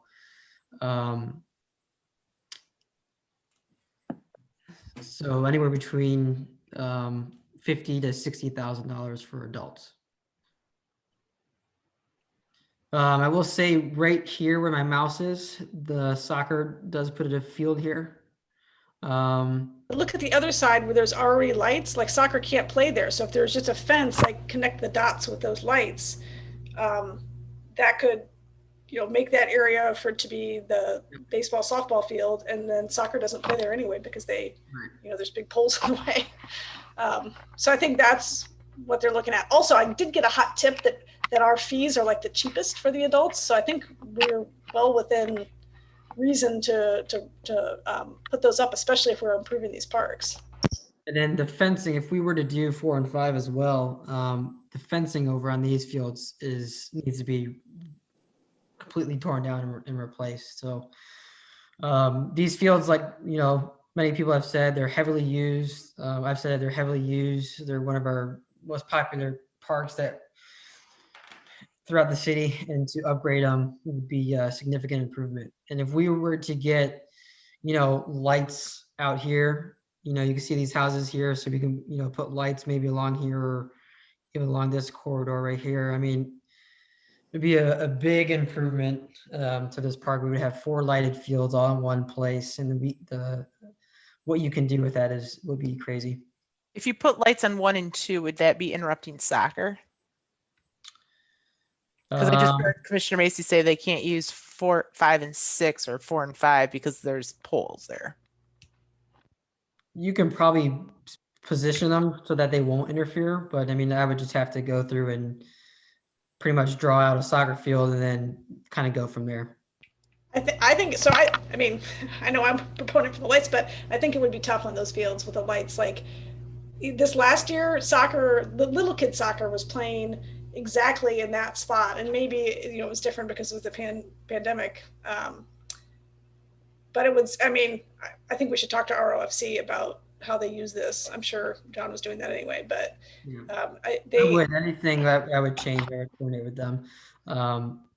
The only other thing that they could potentially do is they could play games on the lights if they ran a soccer field this way.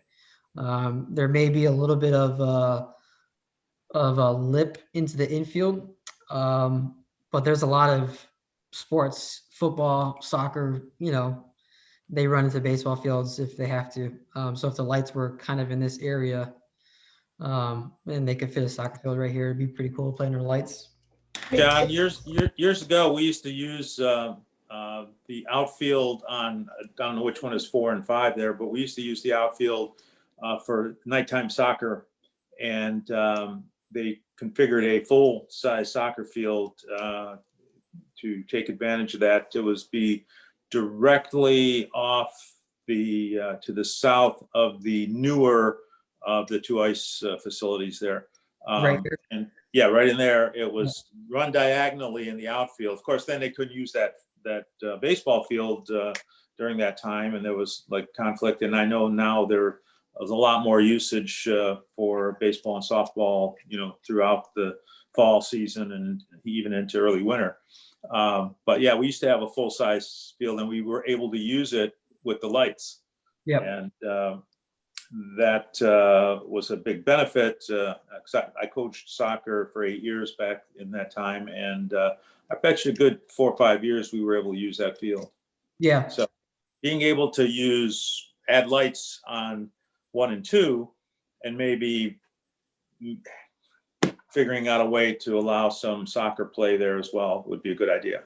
Yeah, I mean, everything can be done. It's just a matter of scheduling and having a nice schedule. So it's just something that work with everyone. What happened to field 3? There's There 1, was- 2, 4, and 5. Like where's There was a field Oh, 3 right in this area, and then when they added this extension,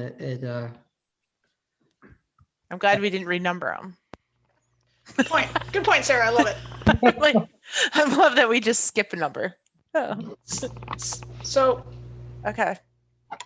my last thing on Warden is actually not really park related, although now I know it's apparently where Park 3 used to be. Is that corner right there by the extension that you just pointed to as Park 3?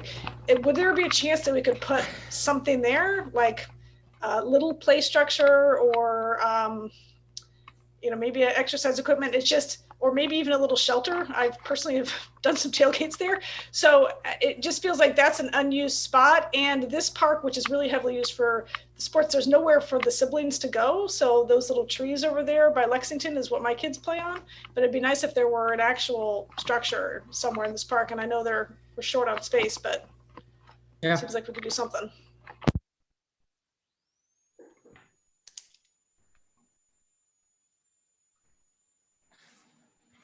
Like perhaps in field 3.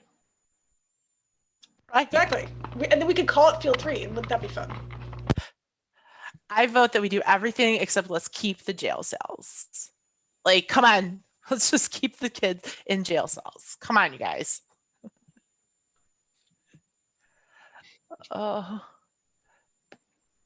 Have any other comments or questions on Warden Park? Joseph, what do you need us to do as a group? Oh, sorry. Sorry, I forgot I had another question. Okay. This is another question from a resident on Facebook. So there's one of the things that said is grading. I think that's just referencing this area that was the baseball fields, but is that how much area is going to be graded? Like, is it also that big space that's used as the soccer field, the whole park? Like, what's the grading for? Talking about renovating it. Yeah, I mean, one of the things listed on the diagram was that there would be grading, and the question was, is that just for the baseball fields, or is that also for that middle green area where there's soccer? Baseball fields and in soccer. The grass is in pretty good shape, but we'd probably do something like that just to, spruce it up a little bit. Okay, thank you. That's all. So, Joseph, what do you need from this board? I wasn't looking for any particular motion. We were looking to see if you would be combative or argutive or differential to any of the concepts that we had. I think you had a very productive conversation, and that John and I have taken some notes, and I don't think there was any great deviation from what we had. You certainly had some concerns and some additions. I think that what you provided to us is sufficient for us to move forward for quite some time. I don't need a motion.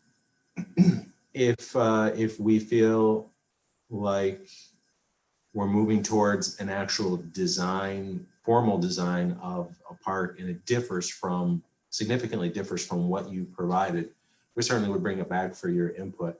That just gives us a good list of parks and improvements to do in those parks from forward. So I feel comfortable. I don't find it necessary to take any motion unless you do.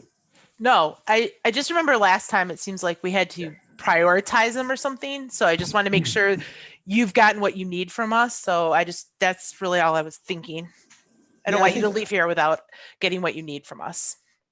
No, I think last time was different because there were wholesale redesigns of parks, and it was based on input from the neighborhood, and it was ultimately your recommendation to the city commission. So we did want you to take more of a formal stance on a major overhaul of each park.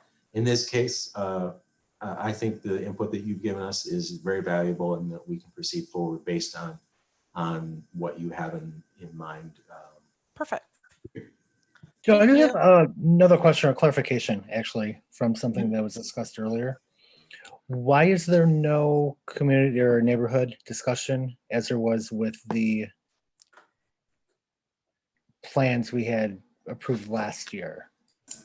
Because of the Yes. overhaul of the scope of the size of the projects? Yes, we were soliciting input from the neighborhood last year because of the unique nature of the project. It was not only the two parks, which, as you noted, were one was the complete, essentially scrape clean of the park, and tell us, neighborhood, what you would like to see in that park, go back in or not, or do different. And Lawson Park was a very significant improvement, but it also involved 5 or 6 traffic diverters in that neighborhood. So it really covered a large area in that neighborhood. And we definitely wanted the neighborhood's input on the traffic dividers as well. What did they want to see them as? And we got that very, very clear direction from them. So that's the intent. That was the intent last year. Community input based on the scope and scale and significance of the project. This time, I think it's more of tweaking what features are already in the park, whether we take them out and put them back in the same way, just a lot better. I don't think we're doing a complete overhaul of the parks. Certainly, many of the things that we talked about tonight are not included in the Parks and Rec Master Plan list of potential improvements for each of these parks. That's also a reason to bring it to you today, to acknowledge that and to have you acknowledge and understand that it's different from the Parks and Rec Master Plan, but that you think it's a good idea and you want to move forward. Okay, perfect, thank you. Anybody else have any questions or comments for Joe or John on that presentation? Thank you very much. It was very Commissioner Mason? excited. Yeah, I agree. I think I'm excited. I always love to see these plans. I do agree with Tim that I think getting some resident input, even if we're not doing the full scale thing that we did last time, just helps to improve what these parks, how they serve the people who live around them, most of all, which is what the CDBG funds are really for, is to try to serve that particular neighborhood rather than the city at large. So I do like to get resident input. I do think we had some of that. So I think that's good, but just my 2 cents on that. And if in the future you receive additional comments that are completely contradictory and make you change your mind, invite me back and we'll continue to talk about it. We're always willing to, unless we award a contract, we're always willing to stop and consider redesign. So if you receive input that you think is valuable enough to bring this conversation back to the table, be happy to do so. 4 tennis courts. Like that big jungle gym, like ASAP. So I have something to do in that park.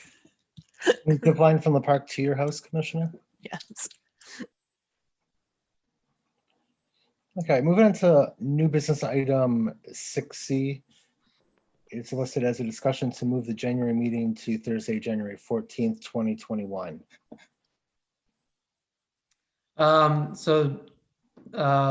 January 7th is the slated meeting for this meeting in January.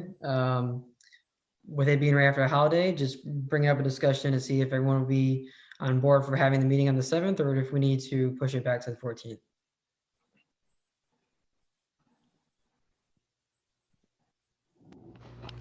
Well, I'm not going anywhere, John. So I'd love to say, like, I don't know what you think we're doing, but I'm going to be in the same room that I was today. Okay. But so I'm flexible. Yeah, me too. If it works better for you on the 14th, that's fine with me. Yeah, absolutely. If it's better for staff in order to prepare, I would say go with the 14th. I'll make a motion to approve the moving to the 14th.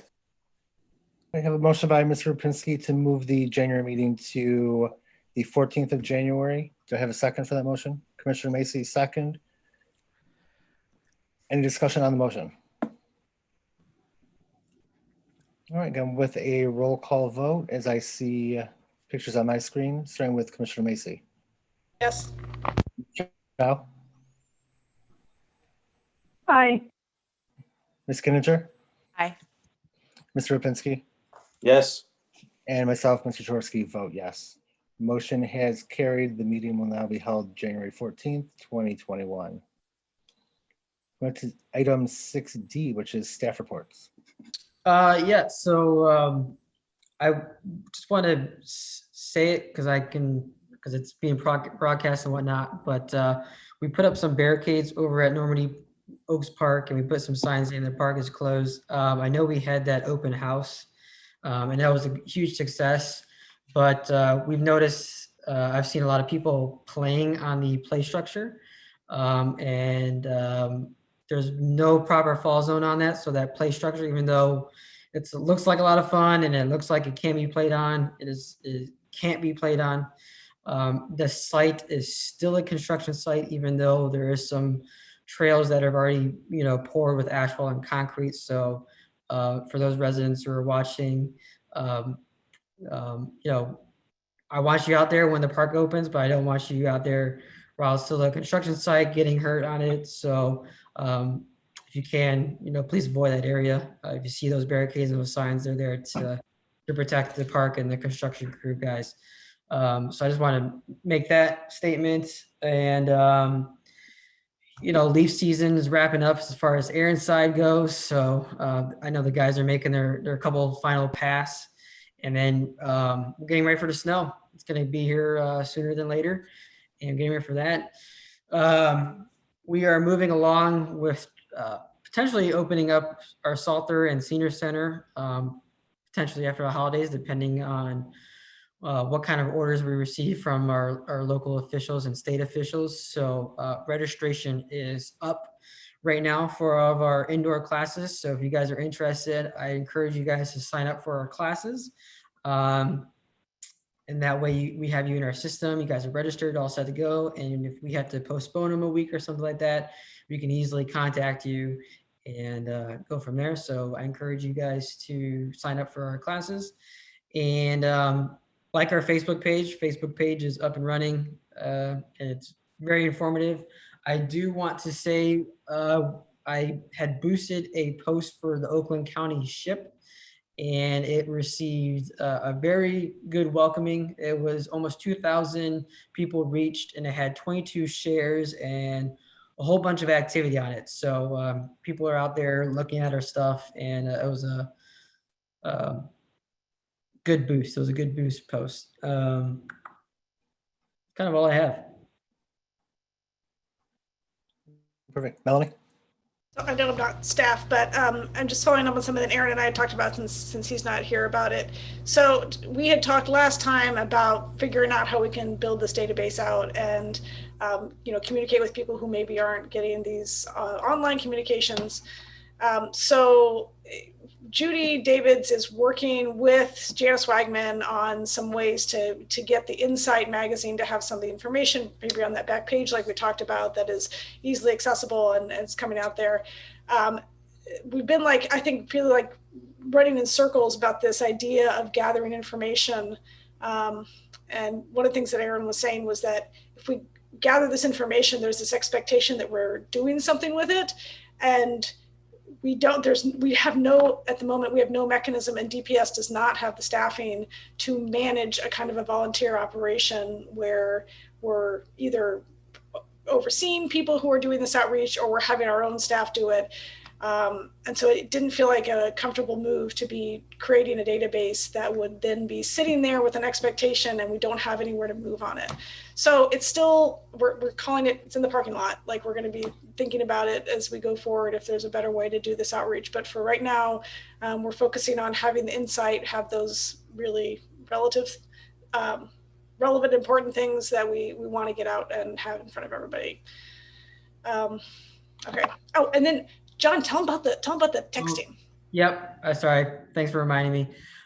So we are working on something new for DPS and recreation. We are setting up this new system where you can essentially text our number, so 3300 or 3180, and we can use this for residents to report any trash barrels in the parks overfilling, or potentially any sort of playground structure that has a broken piece to it. Our guys go out there, once a week, and they try to hit everything that they can, but obviously sometimes they miss stuff or something just happens outside of their pass. So It's a great way for everyone to kind of get involved. So we're working on that, and we're pretty excited about it because we initially were signing up for this to kind of have people text us for any sort of, issues, park trash, playground equipment, stuff like that.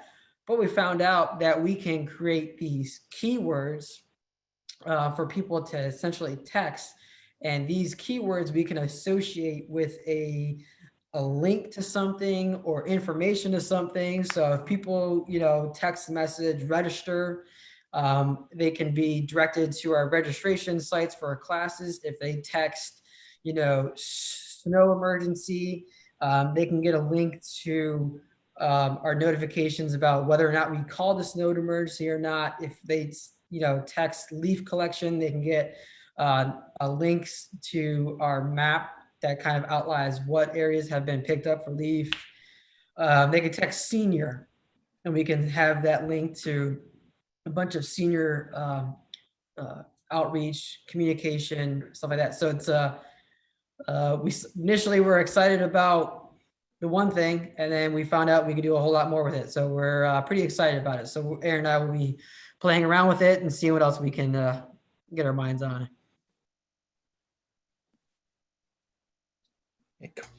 Commissioner Macy.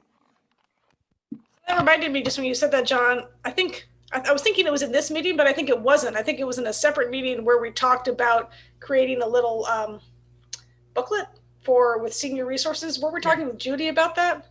Yes, create some sort of pamphlet that we can put at City Hall, library, senior center, DPS, Salter Center,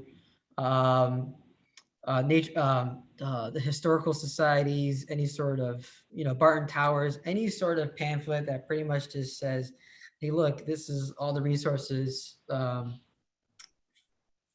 really for anyone. But it can be geared to the seniors or really anyone, like I said. I don't know if anyone has seen those pamphlets that have a list of parks and all the amenities in those parks, but it's going to be along those lines. I would love to get a copy of one of those at some point next time we see each other, John. So I don't have to look at my master plan trying to figure out what's in what. That's all for staff reports that I got. Thank you, John. Yep. Item number 7 is items not on the agenda. Do we have anything not on the agenda?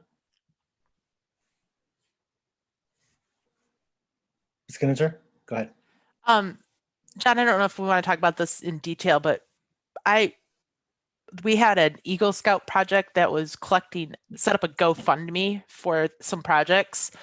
And I just think that that's something from an awareness perspective of how to handle that. Like, I don't know if we've communicated to groups how to raise money now that Roots, I think, has kind of gone away. Like, how can the dog park or the historical society or the nature society, if they have funds that get designated for their use, how does that work? And so this Eagle Scout was raising, was it for sand or something for trails, John? Is that what it was?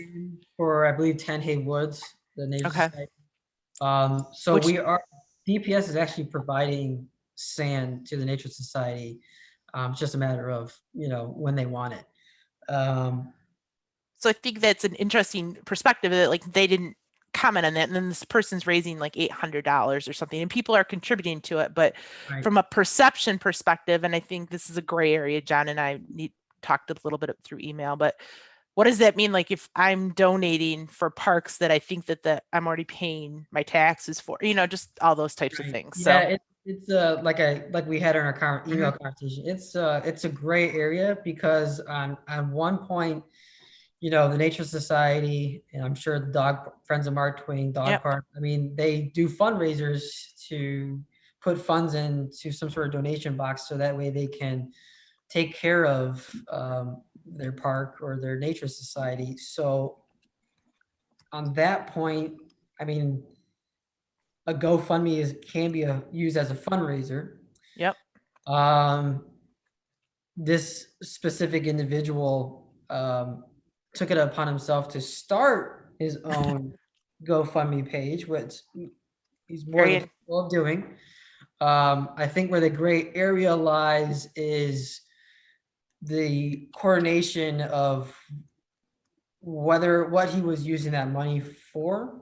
Even though it was claimed that it was going to be used for the sand, I think the gray area lies on whether or not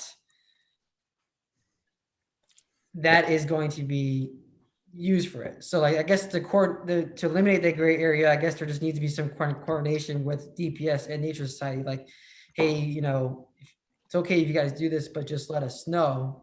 Because at the end of the day, DPS provides sand, and then whatever this individual collected ends up not going to the Nature Society. I feel like that could be a gray area. Unfortunately, I don't know if there's anything that the city can do. Yeah. With it being an individual person. But I mean, it's just a matter of coordination, really. And I think the best way to do that is probably just reach out to the Nature Society and just say, hey, did you know this was happening? It'd be great if you guys could just coordinate and let us know that this is happening, so that way we can work something out. And I guess the other side of that, John, is say the dog park, let's not use the nation, decided to do a fundraiser. How do you give the funds to the city to be earmarked for a specific park now that Roots has gone away? Right. There is a donation account. I think it's just donation. I don't think there's an actual route, but I think it's donations tied to a particular GL. So like donations to the senior center, donations to the library, donations to the recreation department, stuff like that. So there is a particular donation box for it. And that's the other thing that kind of is the gray area, is the Nature Society, when they do their fundraisers, they kind of I don't think that fundraising ever comes into a city account. Okay. Um,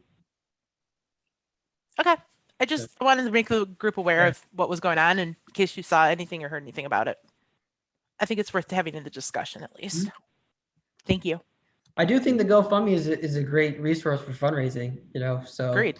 Society and dog, but I think there just needs to be a little bit more coordination between the two parties and city. Agreed.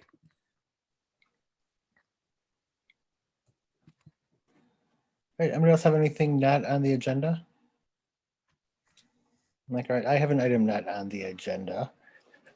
I was recently elected to the school board, which I'm super excited to serve. Congratulations. A whole new chapter. The unfortunate part is those meetings are the same date and time as our Parks and Rec meetings.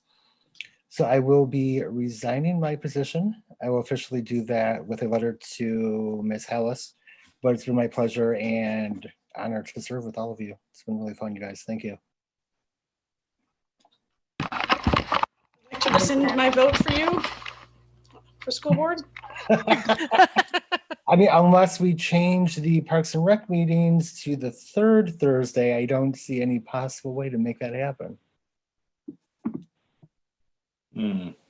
I don't know why it's the second Thursday, so I'm sure it's got to be some sort of. I figured there was some reason to it, but. I mean, I'm sure it has to do with the overall schedule. Like, doesn't matter to me. I don't have anything on the third Thursday, but I'm sure there's some other important meeting that we can't. There's got to be something else going on that third Thursday on a regular basis. But maybe Melanie Hallis would know what that situation is. And if John, maybe you or Aaron could find out for us, and we can do everything we can to not let Tim go. And on a personal note, Tim, thank you. Job well done. Leading the Parks and Rec the last couple of years, and it's very much appreciated from this group, but as well as the citizens of Royal Oak. So hopefully we'll still see you, but if not, good luck with the school board. I know you worked harder than anybody else to get elected, and it's well deserved. I appreciate I had really big shoes to fill on this board, Mr. Past President. Any other items not on the agenda? All right, item 8 is upcoming events. Christmas, Hanukkah. Is that sponsored by Parks and Rec? No, Yes. They got a really big budget this year and they're going to go.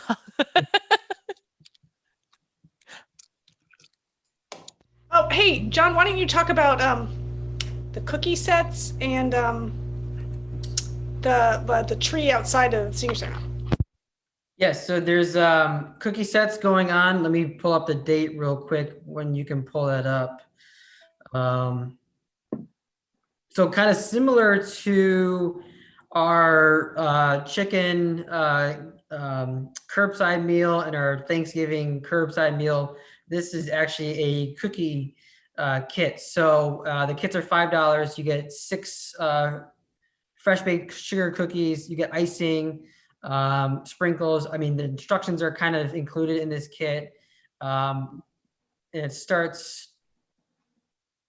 Well, it's already started. But It already started, yeah. November 11th and through December 15th. So you need to call the senior center number 248-246-3900.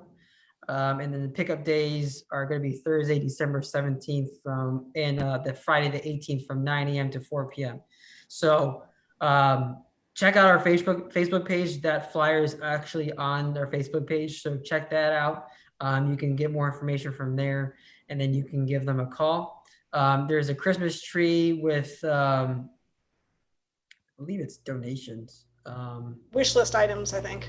Yes, wish list items for the Christmas tree. The tree is inside the senior center, so if you do, you can probably email any sort of wish list items, or if you do need to go into the senior center to drop off a handwritten note, just call ahead, make sure someone's there. I know staff, there's always gonna be a staff there, but we're staggering staff, so there may be an hour where nobody's there throughout the lunch, or they're just transitioning. So just make sure you call ahead, and then, you know, obviously you have to wear a mask and whatnot. So there's a wish list item, so check that out on our Facebook page as well. Really, this is just a plug for our Facebook page. Just check out our Facebook page and you can get up-to-date information on everything.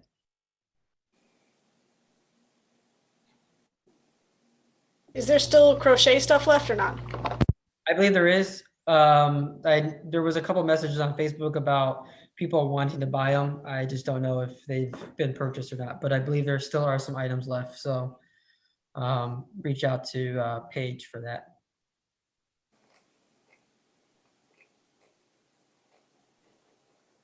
Any other upcoming events? Perfect. Item 9 is a motion for adjournment. I'll make I'll a move to motion. adjourn. Chair nodding head as a motion to adjourn. And second by Mr. Rapinski. Again with a roll call vote, as I see everybody on my screen. Commissioner Macy? Yes. I'm sorry, Ms. Chow? Aye. Ms. Kinninger? Aye. Mr. Rapinski? Aye. And I vote yes as well. We are adjourned at 9:19. Merry Christmas, everyone. And Happy holidays. Merry Christmas. Christmas. Everyone Thank take you, care. Tim. Christmas. Best of luck. Tim, are you going to be on the January meeting? That's the first school board meeting of the year. No, I will not. Okay, then you and I have to meet to figure out how to run this thing. Well, but it won't if we did it January 14th. We just changed it to January 14th. No, that's the first school board meeting. Oh, so we shouldn't have changed it to January 14th. Well, January 7th is a finance meeting, so I would miss either or. Oh, Okay. I got it. I got you. Okay. Jan, All right. I'll go get now. with you to figure out how to run this meeting then at some point. Because I clearly failed at it last time I tried. So All right, guys, I'm going to hit end. Bye. All right. Bye. I'll text you later, Okay. John.